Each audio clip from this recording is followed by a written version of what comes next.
When did you get your now when did you like get into the hip hop and the production? Like when did you get your first big break? Like, okay, I'm about to start working with these artists. Yeah, well, one thing is certain. I always loved hip hop. Of course. I mean, hip hop was born. I really started thriving in my childhood. So I remember, my first tape, my first actual record that I owned was Lottie Dottie.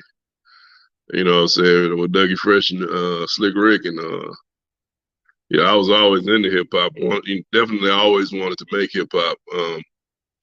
And when I got to college, um, I had like a little situation in my dorm room. I couldn't afford, real expensive studio equipment, but I had my Casio keyboard, and I had my bass, and I had this little tape deck 4-track recorder.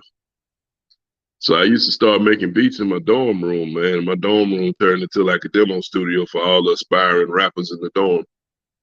So, I got a reputation for like being able to hook up beats with little or nothing, you know what I'm saying? So that was my thing. And I got my first, I was still also gigging on the bass. Like I said, bass playing, that's why they called me bass, the bass is my main thing.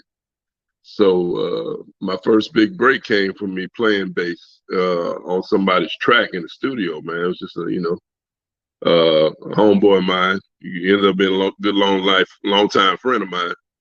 Called me in to play some bass on some stuff, and it just so happened in that same studio, and another room was the rapper Mac from No Limit, the Camouflage Assassin. So he overheard me playing on this other Cash track, and sniped my number like, "Yo, need to get dude to play on something for me." So he called me in a couple of nights later, and I played on some stuff for him, man, and he paid me very well for that. He paid me more than I thought people would pay for a bass line. You know what I'm saying? At that time, I was playing gigs in the French Quarter in New Orleans, making like, $75 a night or whatever.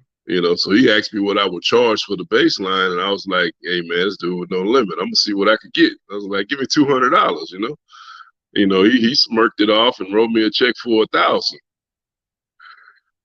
So yeah, I took that 1,000 and bought my first real drum machine, and bought a sound module, and that's when it just, it took off. Everything met at the same time. I started making beats, going crazy.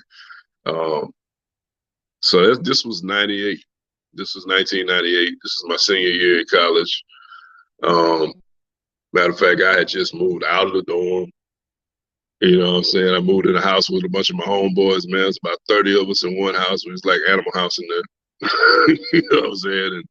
And I was just making beats every day, man. And he called me one day to say we're going, he wanted to pick me up to go to P House.